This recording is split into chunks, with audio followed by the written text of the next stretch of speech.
So WECare Worldwide began when I came on holiday to Sri Lanka last year. I obviously witnessed the huge amount of dogs here, and when I looked into it further, there's actually around 3 million street dogs in this country. So I basically decided I couldn't sit back and watch. I do have the skills. Luckily enough, I'm in a position where I could help, so I thought I'd come back out here and help out. I went back to work, I spoke to my bosses, and fortunately they agreed to let me have a bit of a sabbatical, and they also generously offered to support us. So they initially gave us a donation of £10,000 to help us get the charity up and running. The next thing you know, we're out here helping the street dogs.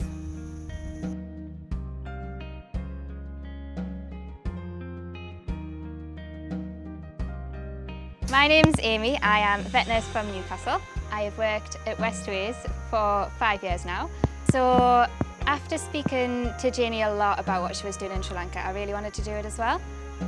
I went to Jason, my boss at work, and basically was like, can I go and do this for 6 months please? And it was quite surprising, I thought, by how much he supported us.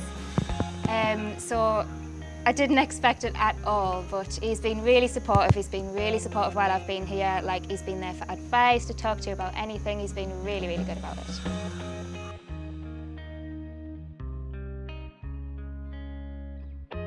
So before I came to Sri Lanka, I didn't really know what to expect from it. Like, I knew it was going to be totally different to being at home. And from speaking to Janie, I know that it was going to be really busy, but you can't get an impression of what it's like until you're here. Like, it's totally different. Anything you might think, you have to be here to know what it's like. Like, the lifestyle is just crazy. It's so hot all of the time. Like, it's just totally like nothing you can expect. In the UK, I had my own branch at Wide Open, my own branch of Westway Veterinary Group. So my daily routine basically consisted of me going into the branch in the morning, consulting in the morning, moving over to the main hospital at the West Road, operating in the middle of the day, and then consulting again back at Wide Open in the afternoon, and then home. Sri Lanka is a little bit different because it's 24/7. So some days, actually I was going to say some days we have nothing to do, but we always have a lot to do. So really it's quite full on. We can never plan what's going to happen. Some days I'll be sat trying to make a website or apply for grants or apply for our NGO status in Sri Lanka, and then I hear about a dog that's been run over. I have to rush and go and see it. It's got 2 broken legs, or it can be really, really severe. So I can't plan anything now. It's quite exciting. It is the adventure I hoped for, but it's a lot more extreme than I ever imagined. Here, the cases are totally different. Like, you can see something that's been seen by another vet and nothing's happened. A lot of the things no one really calls anybody about. So you can pass a dog that's been sort of in this really bad condition for about 2 weeks. No one's thought to tell anybody, no one knows who to tell or anything. So we come across cases where a dog's had like sort of a small cut on its paw or something. It gets flies in because it's so hot, the flies turn into maggots, and the dog will like chew their one leg off to try and relieve some of it, but it's just dreadful. The thing that makes life so difficult for the dogs in Sri Lanka is that life's so difficult for humans here. For the last 30 years they've been involved in a civil war that only ended a few years ago. And also they were really badly affected by the Boxing Day tsunami, losing around 36,000 people in this country. So the humans have had enough of their own battles to fight, and the dogs have taken a back seat. But now what that means is that the situation is so out of control.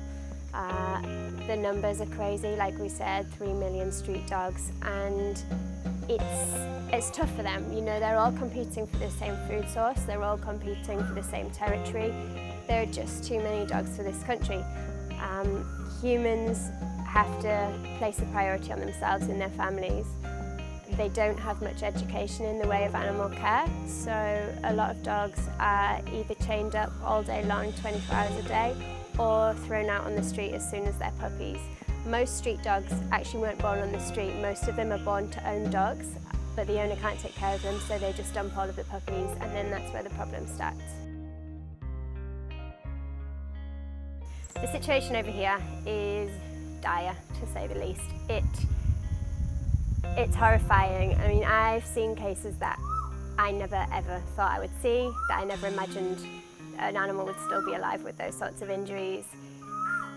It's horrible. I mean, I've worked in other places around the world. I've worked in Indonesia and obviously in England, and I've never seen anything to the extent of the situation that I've seen here. Obviously the numbers is a big deal. 3 million street dogs is huge, but it's more the individual injuries that are so shocking.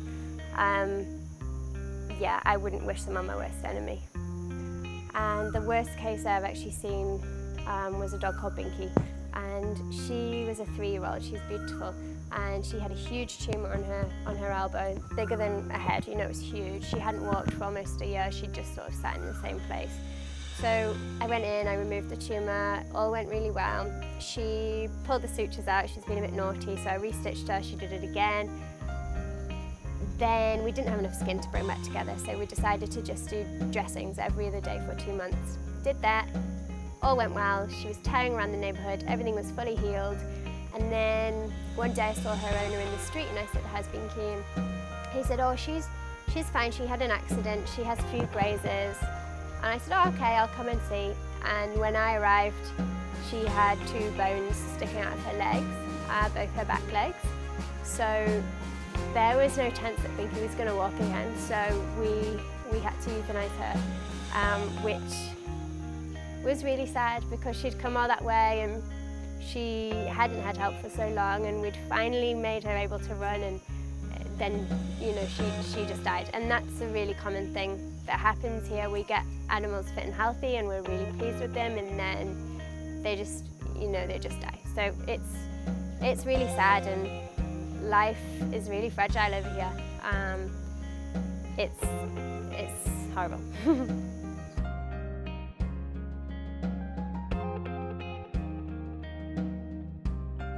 Another horrible case that I saw that will be forever in my mind is a dog called Bella.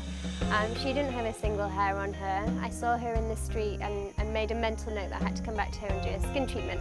So I gave her a bit of food and then came back 2 weeks later. When I got back in 2 weeks, what had happened is that her foot had swollen up massively. She had a huge foot. I assumed she'd been nibbling because her feet were really itchy. I thought she'd just been nibbling. I put her on antibiotics.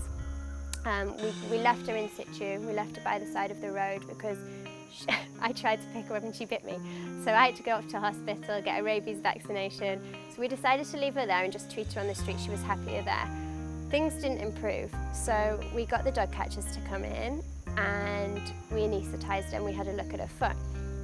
We incised into the back of her foot because it was so swollen, and actually some of the small bones in her wrist just popped out, which was crazy. I had a volunteer from Westways, Mandy, one of the vets here with me, and she'd never seen anything like it. I'd never seen anything like it. It was really, really strange.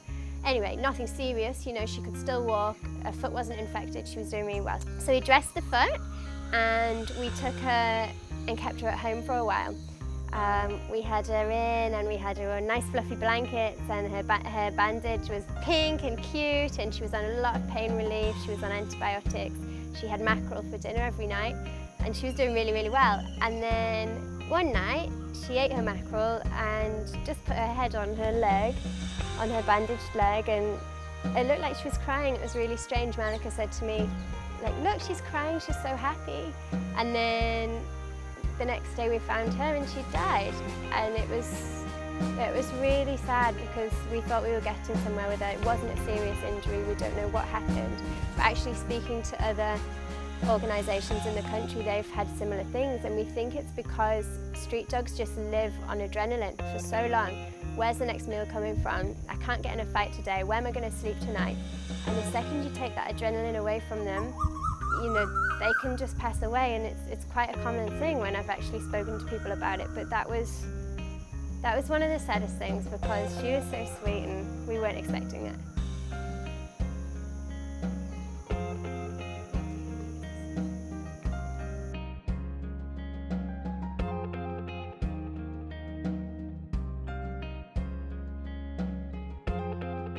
The best thing I've seen in Sri Lanka was actually when I very first arrived, really. I saw a dog on the side of the road in the local city of Mathura, and he had been, I think, run over by a truck or something. He was on a main road, and his foot was pretty much severed from here and very deformed. He was miserable, he couldn't walk.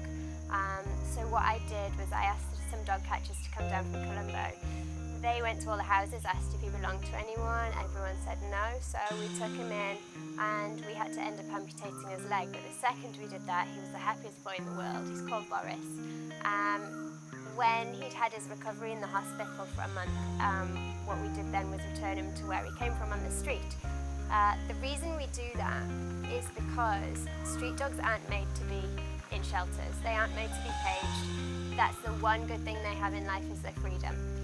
Actually, the situation for owned dogs in Sri Lanka is much worse because they're chained up all day, they don't have freedom, they don't have love. At least with street dogs, they do keep their freedom. So we put Boris back on the road, and I was really reluctant to do so because he's so gorgeous. And anyway, I went back to check on him the next day and found out he had a family. So that was so amazing. I went to see the family and they were all crying because they thought he'd been taken by a crocodile. They lived next to a really big creek with lots of crocodiles, and when he'd gone missing for a month, when he was in hospital in Colombo, they thought he'd been taken by a crocodile, so they were absolutely overjoyed to have him back, which is something you don't see in Sri Lanka very much. You don't see love for animals, so that was amazing.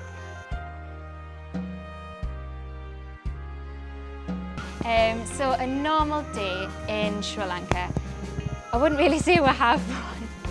It all depends on what happens overnight, what happens the next day. Like, we can get a phone call about something and have to go and see it, even though we've had a plan of building a website or applying for grants or doing any sort of boring paperwork or anything like that. So we'll have to go and see one dog, and on the way to see that dog we'll pass another dog we'll have to go and see, and it all just builds up into this huge plan of all these things we've got to do. So the original things we have planned we end up doing until like 2 o'clock in the morning or something. Like, it doesn't end because we've got no one else that we can ask, can you please do this, because there's no one else to ask to do it, really.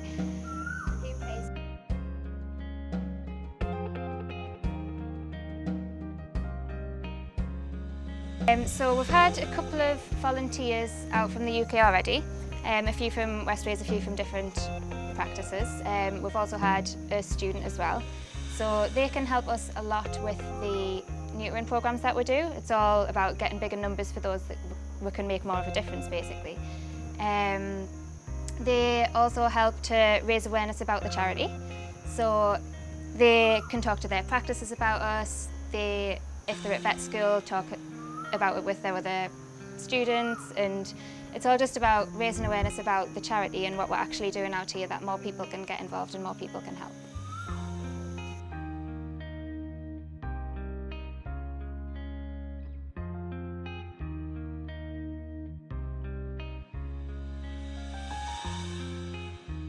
So the big thing over here that's going to make the biggest difference is doing the neutering programs. There are a few organisations that do this around the country, but they tend to base themselves in Colombo. We're the only ones who do it in the south of the country. We're quite rural down here, so it's a new thing and everyone gets quite excited about it. In the past year, 10 months, we've neutered 1,000 dogs and we've vaccinated almost 1,300 against rabies. Rabies is still a very big thing here. What we plan to do over the next few years is neuter 70% of the population in the south. That's a figure that's been shown in studies that means you get the most effect. So you don't need to neuter to 100%, 70% is enough. But 70% of the dogs down here means we're probably going to have to neuter about 7,000 dogs, which means we do really need help with funding. It costs us about £1,000 a day to do the neutering, and we can neuter about 50 dogs per day. So that is where we need the most support. That will have the biggest impact in the long term, and it's the thing that we actually receive the least help for, the least donations. And that's because I think it's not as glamorous as donating to the sick dogs that you can save. So people can say, oh look, I gave £10 to this dog and look how well it's doing now. It did have a tumour, now it doesn't have a tumour, or it did have skin disease and now it doesn't. And I understand that. It's lovely to see the individual animals and it's more personal. And I mean, I'm not saying don't help the individual animals, because we need that too. But the thing that's going to change the picture in Sri Lanka in the long term is the nutrient programs. In 10 years' time, that is going to be what has saved the many dogs in Sri Lanka. The overpopulation means that we have sick dogs. When we have a lower population, we won't have as many sick dogs. We just say, please help the street dogs, please. Say it. I can't, it's so cringe. That'll be good enough, Jay, I reckon.